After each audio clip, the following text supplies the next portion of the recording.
What's approaching the supreme moment, reality striking closer than it seems, don't it? Go ahead. What's good? Let's go ahead and test out another unique type of unit that you don't really see maxed out. So this is the Agility Pan GT, obviously known as a support unit, but you know, as always, I'm interested to see how she does maxed out at 100% rainbow status. So let's go over her stats a little bit. Leader skill, super agility types, plus 3 key HP attack and defense, increase of 50%.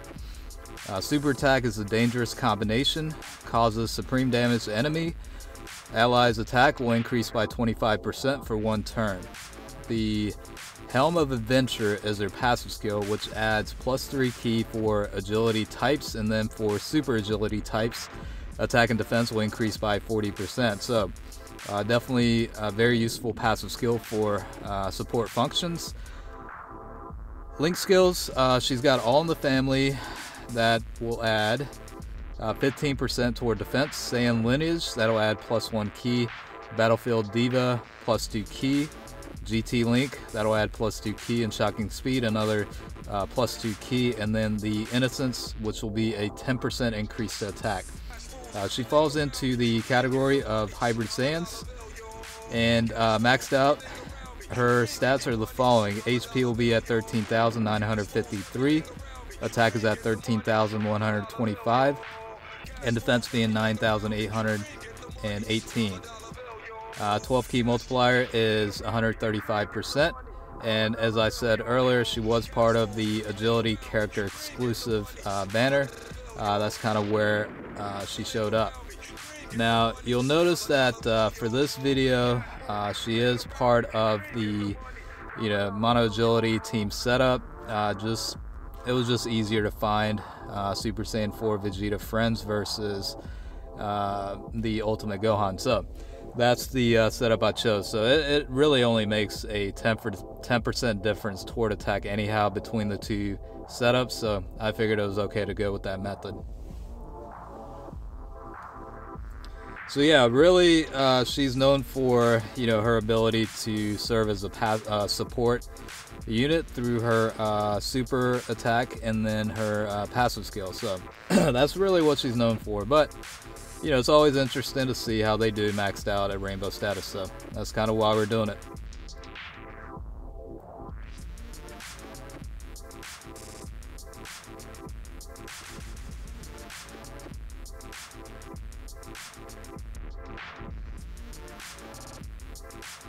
Alright, so she will be going into Dokkan mode, so we'll see what kind of potential she's got here. I mean, I don't expect anything, crazy, but, we might as well see what the damage potential is.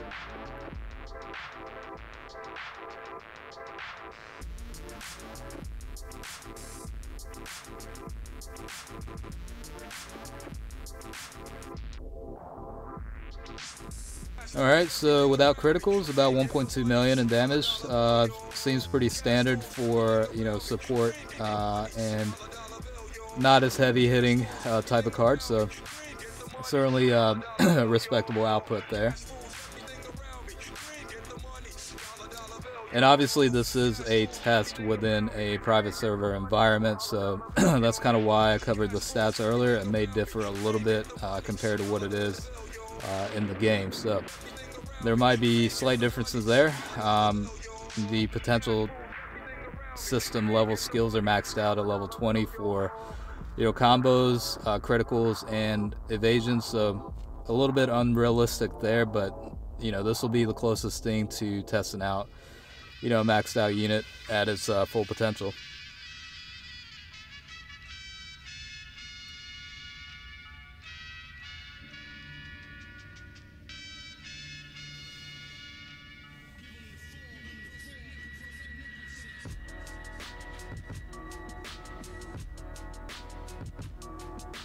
She looks to be hitting, in the region of anywhere from 300 to, 420,000 like just now, but that seems to be kind of the threshold of her, damage output.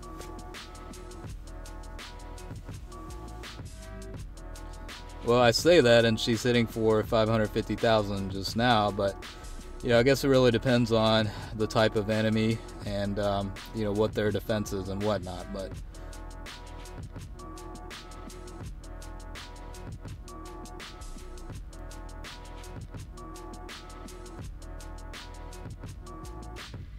I mean, against Super Saiyan 3 Angel Goku coming up, I'm sure she'll do a lot less, but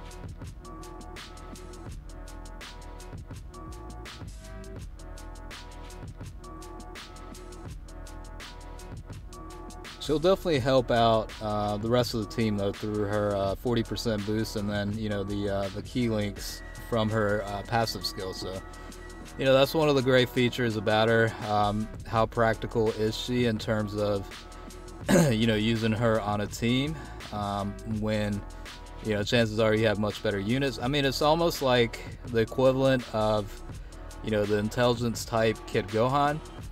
Obviously there are much better units within that type, but personally I still like to include him in a team just because that +3 key and then 40% toward attack and defense will definitely help out a pretty decent amount. It definitely helps the team overall much better. So it's kind of like that dilemma whether to include these types of units with a pretty good team setup or not.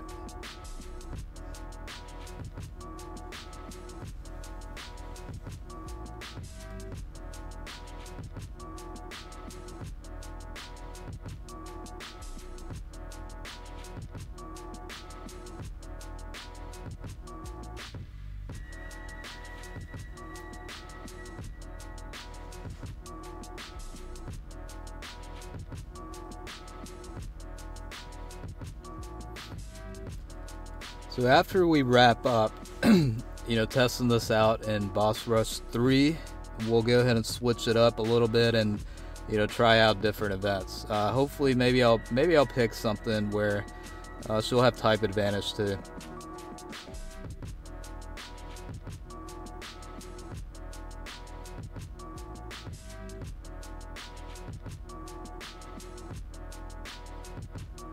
So we did switch over to the Ultimate Gohan Dokkan event. Obviously the last battle is against the strength version, so she'll have type advantage there.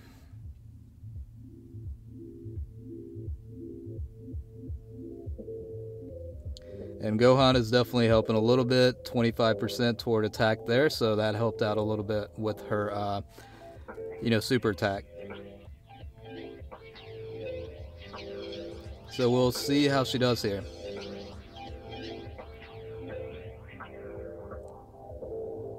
So she hit for about 366,000. We'll see with the additional attack. With the critical, she did hit for about 500,000. So we'll see how the Pan unit does compared to her.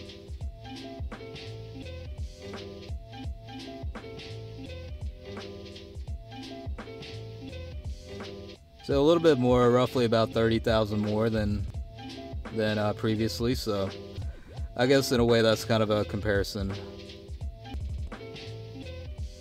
Now we got much weaker enemies here, so maybe she'll do a little bit more than she has been. I think the highest I've seen so far with the critical was about 590,000. We'll see how if she can actually do a little bit more than that. Well, she would have if the critical hit there, but unfortunately it didn't, and she was still able to hit for about 593,000.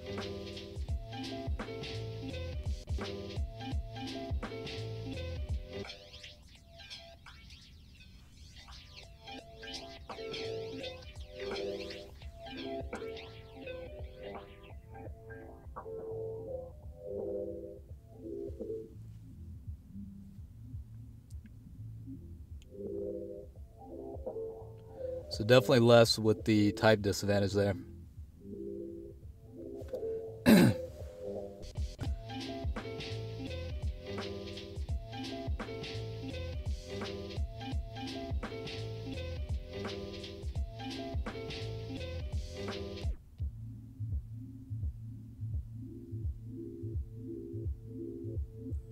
Alright, so that was probably the highest I've seen so far, right around 1 million. And then, you know, we're going to go ahead and switch over to one of the newest events available, which is the Angel Golden Frieza event. You know, we'll test her out against the intelligence version just to see how she does.